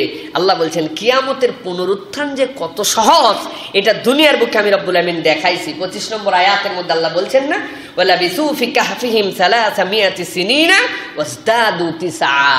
উঠার পরে কতক্ষণ বলছিল? একদিন অথবা দিনের কিছু অংশ। বলে কিসের দিন আর কিসের অংশ? 309 বছর ঘুমাইছিলি, উঠার পরে মনে হয়েছে কোনো ব্যাপারই না। আল্লাহ বলছেন যে আল্লাহ রাব্বুল আমিন দুনিয়াতে এটা ঘটাতে পারেন, ওই আল্লাহর কাছে 3 লক্ষ কোটি বছর পরে কিয়ামতের দিন তোলা তোমার কোনো ব্যাপার নাকি? কোনো ব্যাপার না। প্রিয় ভাইরা, এটা হচ্ছে আপনার আমার জন্য অত্যন্ত বড় একটা ঈমানি শিক্ষা। রব্বুল আলামিন তাদেরকে এরকম করে শোয়ায় রেখে দিয়েছেন। আল্লাহ রাব্বুল আলামিন তারপরে তোলার পরে বলতে পারে একবেলা ঘুমাই নেই, সেই রব আপনাকে আমাকে কিয়ামতের দিনে যে দাঁড় করাবেনি, উঠাবেনি, এতে কোনো সন্দেহ নাই। এই সন্দেহ করলে তার মধ্যে ঈমান নাই। প্রিয় ভাইরা, এটা হচ্ছে অন্যতম একটা শিক্ষা। এরপরে 8 নম্বরে আল্লাহ রাব্বুল আলামিন কঠিন একটা শিক্ষা দিয়েছেন, দুনিয়া এবং আখিরাতের কল্যাণ, আল্লাহর প্রিয় বান্দাদের সহবতে থাকা এবং জিকিরে রত হওয়া। দুনিয়া আখিরাতে যদি আমরা কল্যাণ পেতে চাই, আল্লাহ রাব্বুল আলামিন শিক্ষা দিচ্ছেন যে আল্লাহর প্রিয় বান্দাদের সহবত তোমাদের লাগবে। ভালো মানুষকে বেছে হুসনে জন যাদের প্রতি হয়, যারা আল্লাহ ভীরু তাকওয়াপন্থী, তাদের সহবত তোমাদের লাগবে। খারাপ সহবতে গেলে তুমি দুনিয়া আখিরাতে বরবাদ হয়ে যাবে তোমাদের জন্য। আল্লাহ রাব্বুল আলামিন বলছেন واصبر نفسك مع الذين يدعون ربهم بالغداة والعشي يريدون وجهه ولا تعد عيناك عنهم। আল্লাহ রাব্বুল আলামিন আয়াতে কারিমা যদিও সূরা কাহফের মধ্যে দিয়েছেন, কিন্তু আল্লাহ রাব্বুল আমিন সূরা আনআমের মধ্যে আল্লাহ রাব্বুল আমিন এই আয়াতের আরেকটা প্রেক্ষাপট বর্ণনা করেছিলেন। আল্লাহর নবী সাল্লাল্লাহু আলাইহি ওয়াসাল্লাম কাবার চত্বরে বসতেন। কাবার চত্বরে নবী করিম সাল্লাল্লাহু আলাইহি ওয়াসাল্লামের পাশে আব্দুল্লাহ ইবনে মাসউদ, হযরতে সাইয়্যিদিনা বেলাল, আরো 6 জন সাহাবী যাদের সামাজিক কোনো মর্যাদা ছিল না, খাব্বাব খুবাইবের মতো, যারা কেউ বা কামারের কাজ করতেন, কেউ বা কুমারের কাজ করতেন, অপরের বাড়িতে যাওয়ার পরে গোলামের কাজ করতেন। কেবল নিজে গোলাম নয়, বাপ গোলাম, সেই গোলামের পুত্র হিসাবে গোলাম, বংশ গোলাম। কেবলমাত্র গোলামই নয়, হাবাসি, চেহারাটা এমন কালো, এমন ধরনের চেহারার মধ্যেও কোনো সৌন্দর্য নাই। এই মানুষগুলো আল্লাহর নবীর পাশ দিয়ে বসে থাকতো। আবু জেহেল, উতবা, সাইবা, মক্কার কাফেররা এসে আল্লাহর নবীকে একদিন বলছে, তোমার সাথে সন্ধি করা নিয়ে, তোমার সাথে তোমার দিন নিয়ে, তোমার ইসলাম নিয়ে, আল্লাহ নিয়ে কিছু কথা আমাদের আছে, কিছু কথা আমরাও বলতেও চাই, তুমি আমাদেরকে দাওয়াত দাও। তার পরিপ্রেক্ষিতে তোমাদের সাথেও কিছু ডিবেট আছে, কিছু জিজ্ঞাসা আছে, কিন্তু কেমনে তোমার পাশে আসবো? এমন কতকগুলা অধম মানুষগুলা তোমার পাশে বসে থাকে, যেই মানুষগুলার সামাজিক স্ট্যাটাস এত নিচু নিচু, আমি যদি ওখানে যে বসে আমার ইজ্জত থাকে নাকি? রাসূলুল্লাহ সাল্লাল্লাহু আলাইহি ওয়াসাল্লামের মনের মধ্যে একটু প্রভাবক হয়েছে, হ্যাঁ এরা সমাজের তো অনেক দামি মানুষ, আমার পাশে এই মানুষগুলা বসে থাকে, সত্যি এরকম কিনা? যদি এরা একটু কিছু সময়ের জন্য পাশে সরে থাকতো তাহলে ওরা একটু আসতে পারতো, কারণ তাদের সামাজিক একটু অবস্থান আছে, স্ট্যাটাস আছে। আমার রব্বুল আমিন আয়াতে কারিমা নাজিল করেছেন। আল্লাহ রাব্বুল আমিন বলছেন, ওয়াসবির নাফসাকা মা'আল্লাযীনা ইয়াদউনা রাব্বাহুম বিল গাদাতি ওয়াল আশি ইউরিদুনা ওয়াজহাহু ওয়া লা তা'দু আইনাকা আনহুম তুরিদুনা যিনাতাল হায়াতিদ দুনিয়া ওয়া লা তুতি' মান আগফালনা ক্বাবলাহু আন যিকরিনা ওয়াত্তাবা হাওয়াহু ওয়া কানা আমরুহু ফুরুতা। আমার রব্বুল আমিন বলছেন, আপনার অন্তর ওই সকল মানুষের সাথে লাগায় দিয়ে রাখেন, খবরদার অন্তরের মধ্যে তাদের ব্যাপারে বিরূপ ধারণা আনবেন না। যেই মানুষগুলা সকাল সন্ধ্যা আল্লাহর জন্য জিকির করে, সকাল সন্ধ্যা আল্লাহ এবং তার রসুলের সন্তুষ্টির জন্য চলে, তাদের সামাজিক মর্যাদা থাক বা না থাক, আপনার চোখ যেন তাদের থেকে ঘুরায় না যায়, অন্যদিকে না যায়। পক্ষান্তরে ওদের মর্যাদা যতই হোক সমাজে, কিন্তু তারা আল্লাহর রাজি খুশির জন্য, আল্লাহর জিকিরে, আল্লাহ এবং তার রসুলের সন্তুষ্টির জন্য দুনিয়ায় চলাফেরা করে না। আমি আল্লাহর কাছে তাদের 5 পয়সা মর্যাদা নাই। খুব ভালো করে বুঝবেন। আল্লাহ রাব্বুল আমিন বলছেন, ইউরিদুনা ওয়াজহাহু, তাদের উদ্দেশ্য কি? তাদের উদ্দেশ্য হচ্ছে রব্বুল আমিনের সন্তুষ্টি, আল্লাহর সন্তুষ্টির জন্য তারা দুনিয়ার বুকে সব ত্যাগ করেছে।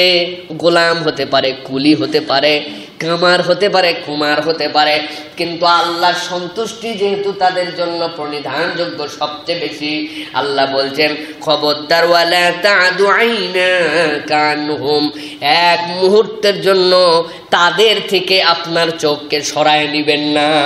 সুবহানাল্লাহ। মানে কি? সবসময় কি একজন মানুষের দিক তাকায় থাকতে পারে? পারে না। কিন্তু আল্লাহ এখানে বলার কারণ হচ্ছে, আপনি তাদের থেকে আপনার দৃষ্টিভঙ্গি যেটা, এটার পরিবর্তন যেন কখনো করবেন না। ভাই আমার যে অবস্থা চলতেছে, আপনি একটু আমার দিক খেয়াল রাখেন ভাই, বলে না? ও আছে ঘরের মধ্যে ঢাকায়, আমেরিকায়, ও খেয়াল রাখবে কেমনে? এই খেয়াল মানে হচ্ছে, মানে আপনি আমাকে ভুলে যাবেন না, আপনি আপনার অন্তরে আমার মধ্যে বিরূপ কোনো কিছু অনুভূতির মধ্যে যেন নিয়ে আসেন না। আমার যে অবস্থান এটা যেন আপনার কাছে ক্লিয়ার থাকে। আল্লাহ বলছেন, ওই মানুষ যারা আপনার সামনে বসে আছে আর ওরা এসে ডায়লগ মারতেছে যে এই সকল লোকের জন্য তোমার কাছে আমরা আসতে পারি না, ওই সকল লোকের আসার দরকার নাই, 5 পয়সার দাম আল্লাহর কাছে নাই, ওরা আল্লাহর সন্তুষ্টির জন্য আপনার পাশে থাকে, অতএব ওদের থেকে আপনার দৃষ্টি যেন সরে না যায়। সুবহানাল্লাহ। পুরা উল্টা আচরণ এখন আমরা করতেছি। সামাজিকভাবে দাম আছে, সামাজিকভাবে অবস্থান আছে, বদমাইশের বদমাইশ, মদখোর, চগলখোর, ধোকাবাজ, ফাঁকিবাজ, মিথ্যুক, লম্পট, ওর দাম আমার কাছে আছে, ঠিক কিনা? কারণ কি? মসজিদে 50,000 টাকা দিছে। আছেন কোথায় আপনি? কোত্থেকে যে দিছে তা জানি না, আরেকজন 5 টাকা দিছে, কিন্তু ওই 50 টাকা যেটা দিছে ওইটা লম্পট নাম্বার 1, বদমাইশ, ওর সাথে আপনার সম্পর্ক বেশি ভালো, ঠিক কিনা? খালি এরকম ঠিক আপনার কোর্ট কাছারি যেখানে যাবেন সেখানে দেখবেন আলেম ওলামা, যারা দামি মানুষ, যারা আল্লাহর কাছে সবচেয়ে প্রিয় মানুষ, তাদের সাথে কি ধরনের আচরণ করা হয়। আর মূর্খ, লম্পট, অপরের চরিত্র নষ্টকারী, তাদের সাথে কোর্টে আরেক ধরনের ব্যবহার করা হয়। দেখছেন না? তারা সামাজিক ভাবে তাদের ফ্যান ফলোয়ার বেশি, তাদের এক ভিডিওতে মিলিয়ন ভিউ হয়। আর এই মোল্লার বাচ্চা মোল্লা, আর পিছনে নামাজি পড়তে লোক কম যায়। হ্যাঁ, আর কি খাওয়া আছে নাকি, তাই না? ওনার জন্য উকিল কে হবে এটা নিয়ে গন্ডগোল বাইতে যায়, আর ইনাদের উকিল খুঁজে পাওয়া যায় না। আছে না? আরো বলতে হবে না, আরো ভাঙ্গে বলতে হবে। আল্লাহ রাব্বুল আমিন বলছেন, তুরিদুনা জিনাতাল হায়াতিদ দুনিয়া। আমি বললে তো গালের মধ্যে ঠাডায় এক থাপ্পড় দিতেন। রব্বুল আলামিন বলছেন, তুরিদুনা জিনাতাল হায়াতিদ দুনিয়া। একদল আল্লাহর সন্তুষ্টি চায়, আরেক দলের সন্তুষ্টি কিছুই না। তাদের দাবি হচ্ছে জিনাতাল হায়াতিদ দুনিয়া, দুনিয়ার চাকচিক্য, দুনিয়ার লোভনীয়তা, দুনিয়ার বুকে কেমনে সে বেশি হিট করতে পারবে। আল্লাহ বলছেন, ওয়ালা তুতি মান আগফালনা কলবাহু আন যিকরিনা। খবরদার, যেই হৃদয়গুলা আমি আল্লাহর সন্তুষ্টি থেকে দূরে চলে গেছে, তাদেরকে আপনি পাত্তা দিবেন না, তাদের সাথে আপনি কখনো অনুসরণ করবেন না, তাদের বক্তব্যে আপনি প্রভাবিত হবেন না। ওয়াত্তাবা হাওয়া, ওই মানুষগুলা তো নিজেদের হাওয়া, নিজেদের পবিত্রের অনুসরণ করে। ওয়া কানা আমরুহু ফুরুতা, ওদের সব কাজগুলাই হচ্ছে সীমা লঙ্ঘনের কাজ। খুব সাবধান। তাহলে এখানে দুইটা দলের পরিচয় পাওয়া গেল। একটা দল হয়তোবা দরিদ্র, সামাজিক স্ট্যাটাস নাই, কিন্তু তারা আল্লাহর জিকির সকাল সন্ধ্যা করে আর আল্লাহর সন্তুষ্টি কেবল কামনা করে। আরেক দল কি? সীমা লঙ্ঘন করে, দুনিয়ার চাকচিক্য চায়। মানে রসুলের কাছে হিদায়েত নিতে আসবে, তাও ঠাট মাট কমে নাই, তোরা সরে যা, আমরা আসবো এখন। আল্লাহ রসুল বলছেন, এইগুলোর কোনো খাওয়া নাই, এইগুলোর কোনো পাত্তা আপনি দিবেন না। যারা আল্লাহ এবং তার রসুলকে ভালোবাসে তাদেরকে ভালোবাসতে হবে, ঠিক কিনা? নিজেরা একটু হিসাব করে দেখবেন, গরিব মানুষের সাথে সম্পর্ক বেশি রাখেন, খালি ধনী মানুষের সাথে সম্পর্ক করেন না। খালি ধনী মানুষের কাছে গেলে বিপদ আছে, নিজের আরো বেশি হতাশা বাড়বে। গেছেন বড় লোকের সাথে খালি মিশেন, নিজের অবস্থা অত খারাপ, ভালো না। নিজের বাড়িতে এসে দেখেন চেয়ার, ওনার বাড়িতে দেখেন 1 লক্ষ টাকা দামের সোফা। আপনার মনের মধ্যে পেরেশানি আর পেরেশানি। হায় হায়, কি বাড়িতে গেলাম, কি সোফা রে, ইস, আর আমার খালি চেয়ার। আবার আরেক বাড়িতে গেছেন, যাওয়ার পরে দেখে চকিতে বসতে দিছে আপনারে, আমার চকিতে বসেন। আপনি চিন্তা করছেন চেয়ারও দিল না, ওই জায়গায় মনে হয় আহারে, আমার বাড়িতে গেলাম তো সোফা না থাকলেও চেয়ারে বসতে দিতে হবে, এর বাড়িতে এইটাও নাই। মন ঠিক হয়ে যাবে আপনার। এই জন্য খালি ধনী, খালি বড়লোক, খালি চাকচিক্য নয়, বরং আল্লাহ রাব্বুল আলামিনকে যে মহব্বত করে, আল্লাহকে যে ভালোবাসে, তাদের সাথে সম্পর্ক বৃদ্ধি করতে হবে। সর্বশেষ যে শিক্ষাটি 9 নম্বর আমাদের জন্য, সেটা হচ্ছে জ্ঞানের জন্য সফর করা। এবং জ্ঞানের জন্য সফর করলে আল্লাহ রাব্বুল আলামিন ইলমে বরকত দান করেন। আমাদের অনেক সফর জ্ঞানের জন্য করা উচিত। আল্লাহ রাব্বুল আলামিন কি বলছেন? খুবই মজার আয়াত, দীর্ঘ ঘটনা। আপনারা কোরআনুল কারীম খুলবেন, খুলে মাঝে মাঝে পড়বেন। 60 থেকে 62 নম্বরে 1, 2, 3টা আয়াতের মধ্যে আল্লাহ রাব্বুল আলামিন সূরাতুল কাহাফে বলেছেন, ওয়াইজ ক্বালা মূসা লিফাতাহু লা আবরাহু হাত্তা আবলুগা মাজমাআল বাহরাইন আও আমদিয়া হুকবা। মূসা আলাইহিস সালাম আল্লাহর বড় আদরের নবী, আল্লাহর কাছে বললেন, আল্লাহ আমাকে যে ইলম দিয়েছে, দুনিয়ায় আমার থেকে কোনো জ্ঞানী মানুষ আছে নাকি? আমার রব্বুল আমিনের কথাটা পছন্দ হয় নাই। মূসা তোমারে খুব ভালোবাসে, তোমার সাথে আমি আল্লাহ কথাও বলি, তাই বলে কি তুমি না জেনে না শুনে আমার কাছে নিজে এত বড় ঘোষণা দিয়ে দিলে? আমার থেকে বড় জ্ঞানী নাই? আল্লাহ ওহী নাযিল করে দিলেন। আল্লাহ রাব্বুল আমিন বললেন, অবশ্যই তোমার থেকে বড় জ্ঞানী আছে। তাই নাকি? আল্লাহ, আমার থেকে বড় জ্ঞানী আছে কোথায়? হাঁটতে শুরু করবে। হাঁটতে শুরু করার পরে এমন একটা জায়গা পাবে, 2টা সাগর এক জায়গায় মিলিত হয়েছে, সাথে একটা মাছ নিয়ে যাবে, মাছটা মরা। সাথে থাকতে থাকতে দেখবে যেই না ওই মাছটা জিন্দা হয়ে রওনা হয়ে গেছে সাগরের দিকে, বুঝবো ওই জায়গায় উনি আছে। মূসা আলাইহিস সালাম মনের মধ্যে একটু রাগও আছে, আবার মনের মধ্যে একটু ক্ষোভ আছে। দেখি তো বেটাকে, এত বড় জ্ঞানী, উনি বলতেছেন এমন হাঁটা হাঁটবো, আল্লাহর কাছে বলছেন আও আমদিয়া হুকুবা, যুগ যুগ প্রয়োজনে হাঁটবো। হুকুবার ব্যাখ্যায় বলেছেন কেউ কেউ 70 বছর, কেউ বলেছেন 80 বছরের রাস্তাকে হুকুব বলা হয়। তিনি বলছেন হালা আবরুহা হাত্তা আবলুগা মাজমা আল বাহরাইন, থামবো না ওই সাগর যেখানে দুইটা মিলিত হয়েছে সেখানে যে থামবো, কোনো থামাথামি নাই। দেখি তো কত বড় জ্ঞানী তিনি। আমার আল্লাহ যেহেতু বলেছেন অবশ্যই আমার তো ঈমান আছে, কিন্তু দেখতে হবে। আও আমদিয়া হুকুবা, অথবা যুগ যুগ ধরে হাঁটতেই থাকবো। আল্লাহ বলছেন ফালাম্মা বালাগা মাজমা বাইনিহিমা নাসিয়া হুতাহুমা। আল্লাহ বলছেন ওই সাগরের সম্মিলন স্থলে যখন গেল, আল্লাহ রাব্বুল আমিন তার সাথী করেছিলেন ইউশা ইবনে নুনকে। আল্লাহ বেশিরভাগ মুফাসসির লিফাতা, এই ফাতার ব্যাখ্যায় বলেছেন দাস, আবার কেউ বলেছেন না তিনি ইউশা ইবনে নুন, মুসা আলাইহিস সালামের পরে যিনি তার খেলাফত প্রাপ্ত হয়ে নবী হয়েছিলেন। আল্লাহ রাব্বুল আলামিন বলছেন যখন তারা দুইজন ওই সাগরের সম্মিলন স্থলে গেল, যাওয়ার পরে সেখানে তারা ভুলেই গেল যে তাদের সাথে তো একটা মাছ আছে, ওই মাছটা জিন্দা হয়ে যাবে। কিন্তু দুইজনই শুয়েছিলেন। ইউশা ইবনে নুন হঠাৎ করে দেখলেন কি যেন একটু নড়াচড়া করে। খানিকক্ষণ পরে দেখছেন সত্যিই তো ওই মাছটা জেতা হয়ে গেছে। জেতা হওয়ার পরে সাগরের দিকে গেছে। মুজিজা নম্বর 1 জেতা হওয়া।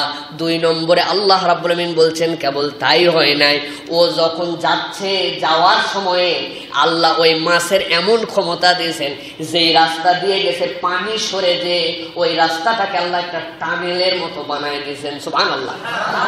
কিন্তু ভুলে গেছে, বলতে মনে নাই। আল্লাহ রাব্বুল আমিন বলছেন নাসবাইনা বাইনিহিমা নাসিয়া হুতাহুমা ফাত্তাখাযা সাবিলাহু ফিল বাহরি সারাবা, একটা টানেল বানায় সাগরের মধ্যে চলে গেছে, কিন্তু তাদের তো আর মনে নাই। ফালাম্মা জাওয়াজা ক্বালা লিফাতা, এরপরে চলতে চলতে যখন তিনি ক্লান্ত হলেন, ক্বালা লিফাতা, এই ফাতা মানে যুবক, যুবক মানে ইউশা ইবনে নুনকে মুসা আলাইহিস সালাম বলছেন ও যুবক আতিনা গাদানা, আমাদেরকে একটু নাস্তা দাও, খাদ্য দাও। লাকাদ লাকিনা মিন সাফারিনা হাযা নাসাবা, এই সফর তো আমাদেরকে ক্লান্ত করে ফেলছে, একটু খাবার দাও। যেই না তিনি খাবার চাইছেন সাথে সাথে ইউশা ইবনে নুনের মনে পড়ে গেছে আহারে ওই মাছ তো গতকালকে ওই জায়গায়, আল্লাহ তো এই ইশারা দিয়ে দিয়েছেন সাগরের মিলনস্থল যেখান থেকে মাছ জিন্দা হয়ে চলে যাবে, আমি তো বলতে ভুলে গেছি। এখন আমার কাছে যেই না খাবার চাইছে উনি বলছেন হে আল্লাহর নবী, আমি তো শয়তান আমারে ভুলায় দিয়েছে, গতকালকে তো এই ঘটনা ঘটে গেছে, মাছ তো বেরোয় চলে গেছে, আপনারে বলতেই মনে নাই। মুসা আলাইহিস সালাম বলেন একদিনের রাস্তা অতিক্রম করেছি, পায়ের ধার দেখে দেখে চলো আবার পিছন দিকে ফেরত যাই। পিছন দিকে হিসাব করে আসলেন। আসার পরে দেখেন ওই সাগরের মিলনস্থলে পুরা চাদর আবৃত করে একটা মানুষ মুখ পর্যন্ত ঢাকায় শুয়ে আছে। আসসালামু আলাইকুম, যেই না সালাম দিয়েছেন উনি তখন বলতে শুরু করলেন এই প্রান্তরে যেখানে জনমানবহীন আমারে সালাম দিল কে দেখি তো। মুখ খুলছেন সুবহানাল্লাহ। এরপরে দীর্ঘ ঘটনা সবাই জানেন আপনারা। তিনি তার কাছ থেকে বলে ওয়াদা নিলেন আমার সাথে থাকতে পারবে, কোনো প্রশ্ন করা যাবে না। একের পরে এক সাগরের মধ্যে পার হলেন, নৌকা ফুটা করে দিলেন। দিনের পরে দিন খেটে খেটে পাঁচিলকে ঠিক করে দিলেন, এক যুবককে হত্যা করে দিলেন। ধৈর্য ধরার ক্ষমতা নাই, বলে কি আশ্চর্য কথা, কাজ নাই কাম নাই, পার করে দিল আপনার সমুদ্র, তারই ক্ষতি করে আপনি নৌকা ফুটা করে ডুবাইয়া দিলেন। সারাদিন খাবার পাই না কিছু না, মানুষের কাজ করে দিলেও টাকা পাওয়া যাবে, আজগবি এক বাড়ির মধ্যে যায় পাঁচিল ঠিক করার কাজে আপনি থেকে গেলেন, তোমার সাথে আমার সম্পর্ক কিন্তু শেষ। বলে আরে আর একটা সুযোগ দেন, আর একটা সুযোগ। যুবক একটা আসলো, মেরে শেষ করে দিলেন, না ধৈর্যে কুলালো না। তবে হ্যাঁ, যাওয়ার আগে আপনাকে তাবিলগুলা বলে দেই। উনি এরপরে তাবিলগুলা যখন বললেন মুসা আলাইহিস সালাম বুঝলেন হ্যাঁ হ্যাঁ আমার এই অহংকার বড় ভ্রান্ত অহংকার, আমার থেকে জ্ঞান কারো নাই, আমার থেকে অবশ্যই অবশ্যই আল্লাহ আপনাকে জ্ঞান বেশি দিয়েছেন। এটা তো একটা ঘটনা মাত্র, কিন্তু এই ঘটনার শিক্ষা কি? আমাদের এলেমের জন্য অনেক সময় সফর করতে হয়। অনেক সময় দেখবেন বাড়ির কাছের মাদ্রাসায় পড়ালেখা হয় না, ঠিক কিনা? দূরে গেলে একটু পড়ালেখা ভালো হয়। বাড়ির কাছে তো খায় দায়, বাড়ির থেকে আসে যায়, ওর ফিলিংসের মধ্যে আসে না। এই জন্য অনেক সময় বাচ্চা কাচ্চারা দূরে দেয় মানুষ। আবার অনেক সময় জ্ঞানের জন্য সফর করতে হয়, যে একটু যাই আল্লাহ দুনিয়াটা দেখে চড়ে ফিরে আসি। আমি আমার ওই কুয়ার মধ্যে আসি আর মনে করছি এই জায়গায় আমি সবচেয়ে বড় দামি ব্যাং, আমার তো বেশি আর কেউ জানে না। এই এলেম নিয়ে এই ধারণা করা আল্লাহ নবীকে দিয়ে শিক্ষা দিয়েছেন, এইটা যেন করবে না। তুমি সবসময় নিজেকে ছোট ভেবে জানবে যে আল্লাহর দুনিয়ায় ছোটও না একবারে, আল্লাহর দুনিয়ায় আমার থেকে অনেক জ্ঞানী মানুষ আছে, ঠিক কিনা? আমার জানা অনেক কিছু এখনো বাকি আছে। আপনাকে বিশ্বাস রাখতে হবে প্রিয় ভাইয়েরা। আল্লাহ রাব্বুল আলামিন এই যে শিক্ষাগুলি আপনারা আমার জন্য দিয়েছেন, যে এইগুলা বললাম, এটা আপনারা পড়বেন, নিজেরা একটু চর্চা করার চেষ্টা করবেন, নিজে পড়ে পড়ে কোরআনুল কারীমের মধ্যে এরকম করে পয়েন্ট আউট করার চেষ্টা করবেন। তাহলে আপনার আমার মনের মধ্যে একটা ভিন্ন রকম প্রশান্তি লাগবে। আল্লাহ রাব্বুল আলামিন সূরা কাহাফের এই তেলাওয়াত এবং শিক্ষা আমাদেরকে অন্তরে ধারণ করার তৌফিক দান করেন। বলে আল্লাহুম্মা আমিন। ওয়া আখিরু দাওয়ানা আলহামদুলিল্লাহি রাব্বিল আলামিন। সুবহানাকাল্লাহ।